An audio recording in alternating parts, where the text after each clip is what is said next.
Buenos dias! Welcome to another daily devotion with El Padre. I'm so glad you're here. Thank you for joining us all of the time. For those of you who are regulars, for those of you who are new, welcome to my attic. Welcome to the land of studying the Word of God. So today our chapters are Ezekiel 47 and 48. We are concluding Ezekiel. So some of you, I'm sure, are thrilled out of your mind. And then others of you are probably more like, oh, I was actually enjoying this. So today I'm excited. This is a fun, to me, this is a really fun chapter. And chapters. I like reading this, but I would also admit that it is incredibly difficult because there aren't a lot of commands or instructions, which are kind of the places that I really thrive in, and I feel like also the places that are more stories. I like stories. I do well with stories, but I do think this is fun. It's fun to learn about what the new heavens, new earth, all that stuff is going to be like. Today, our chapter is specifically talking a little bit about the new temple, but not just that. It's kind of an interesting thing. The subheading probably is the life-giving river from mine. I don't know what yours is. But what's interesting for me is that if you follow the nature of the text, he starts at the temple. And so that's where we're going to start. And so here it says this, he brought me back. Who is the he's talking about? It's the bronze guy from earlier. Remember, I don't know if you guys remember that, but this is the bronze guy. This is all a part of the same vision that began back in 41. So, this is all a part of one vision. It's just really long. And so here we go, starting in verse 1. Then he brought me back to the entrance of the temple, and there was water flowing from under the threshold of the temple toward the east, for the temple faced east. So if you got north, south, east, and west, and you got what are those? I don't know, what is this called? One of those things. It says that the temple faces east. So for whatever reason, our temple is a square. Okay, so the temple is facing east. So this is the front. And then it says that there was water flowing from under the threshold. Okay, so for the water, we got a blue marker. Okay? So let's just pretend there's a door, like a little door here. Okay, and under the threshold, what's the threshold of a door? It's like the bottom part. So basically there is water coming out, but it says it's flowing from under the threshold of the temple toward the east, for the temple faced east. The water was coming down from under the south side of the threshold of the temple. So if this is east and this is south, it's coming from this part. And then he says, next, he brought me out by the way of the north gate and led me around the outside of the outer gate that faced the east. So just for fun, we'll do like a... So he let him out of the north gate. So they go out and around and they look at it. They're standing there, they're looking, and then it says, and that faced east, and there was water trickling from the south side. So this is interesting. A trickling is like, the water it's trickling from the south side. So right here, the water is just trickling. Okay, and so then he said in verse 3, as the man went out east with a measuring line in his hand, he measured off 1/3 of a mile. So we should probably draw a second guy, because there's not just one. There's another guy. And so this says that they go east. Actually, remember the guy is bronze, so maybe we should have bronze, but I have yellow. So for the purposes, just understand, this man is actually, he's bronze. Okay? And then it says that they go east, which is what direction? This way. And the water, he goes out how far? A third mile. And the water goes from a trickle to his ankles. It came up to his ankles. Now, they're standing here. The water has now gone from a trickling into a flowing. And it says that the water is up to his ankles. Let's just, for fun, we'll just say this is 1/3 mile. And then he measured up a third of a mile and led me through the water. It came up to my knees. So now the water gets deeper, but now it's up to his knees. Okay, then it says, then he measured off another third and led me through the water, and it came up to his waist. Now it's up to his waist. So, and this, remember, is 1/3 and 1/3. And then let's just pretend this keeps going. It comes back around. This is still east. Going that way, the water is coming. And then in verse 5, again, he measured off a third of a mile, and it was a river that I could not cross on foot, for the water had risen. It was deep enough to swim in, a river that could not be crossed on foot. So now, like, he's swimming. It doesn't say what the bronze guy is doing. So, maybe he's swimming too.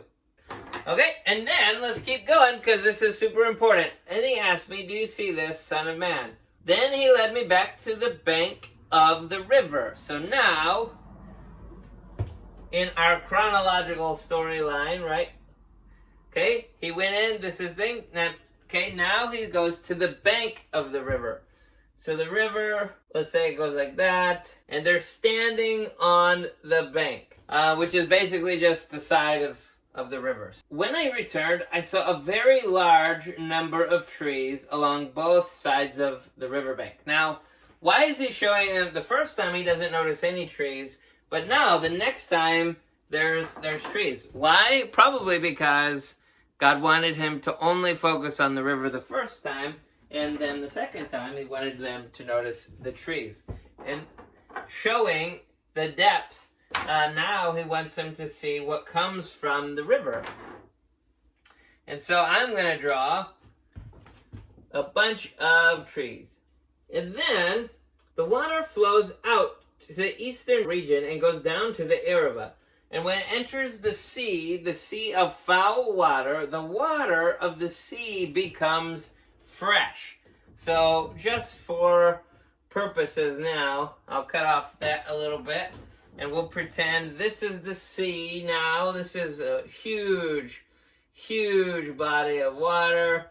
And this was salty water. This was bad water. And now this water from the temple, it flows and flows and flows, and it actually turns into fresh water. Water you can drink, water that is clean. It's good. It's good water. Every kind of living creature that swarms will live wherever the river flows.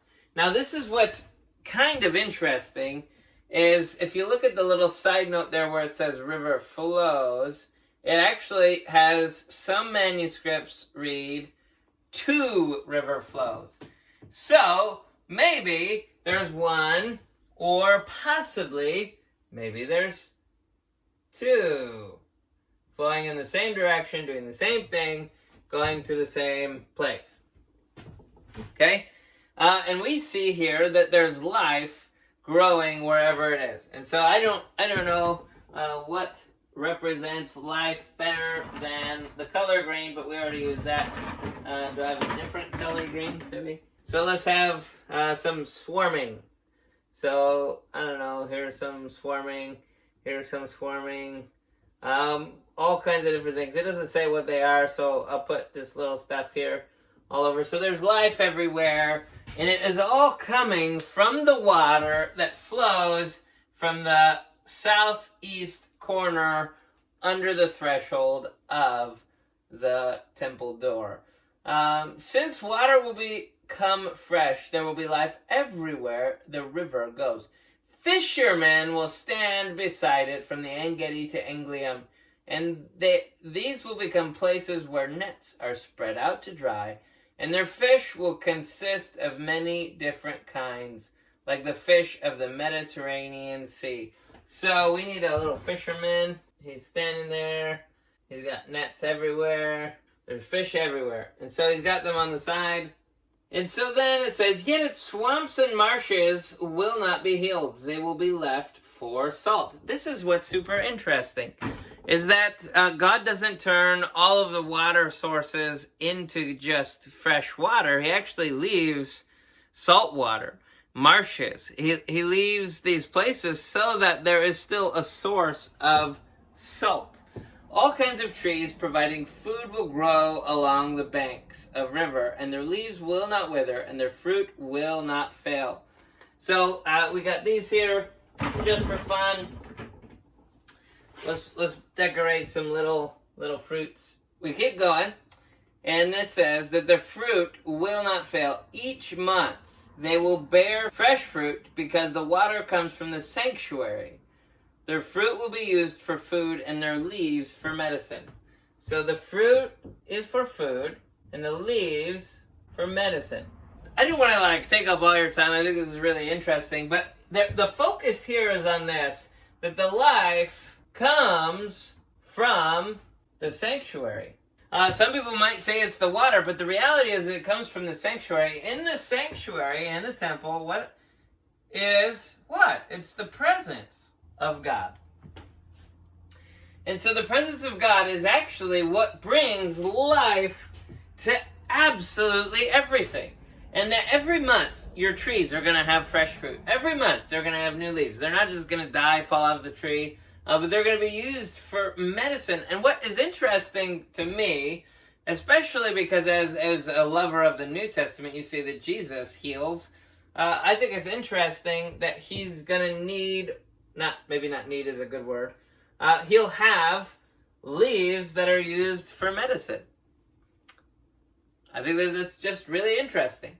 And that we will always have provision. So for me, as I listen to this, as I process this chapter, a couple things that really stand out to me is with the life comes, number one, provision. One of the things that is produced from the temple is provision. And number two is life. But we see that life comes because of the presence of God. To me, this whole thing is super overwhelming. Because when I look at this, and I look at my life, I look at my situations, that I wonder sometimes, God, are you actually going to provide? I know you can, but will you? Sometimes people have a hard time believing that God will show up and take care of every need that they have. And when I see this, we see that everywhere the presence of God goes, there is provision, there is life, that God takes care of his people. And so we also know that in times now, that sometimes though, God's people in the Bible, there are times when they do experience drought. But we know that that's also almost always as a result of their sin, that God is trying to get them to repent and to turn back to him. And so to me, anyway, when we read this, I think this is all just super interesting. The new temple comes the water, comes from the presence of God, that there will be life on a monthly basis. There will be food. There will be fish galore. To me, this looks amazing. I'm so excited we're now officially done with Ezekiel. Tomorrow, you're going to love it. We're starting the book of Daniel, which is actually one of my favorite books, and I'm bummed that Dan gets to teach almost all of it. But we're looking forward. We'll see you tomorrow at church, or we'll see you Monday or Tuesday in the videos. Have a good weekend. Peace out, bros. Go.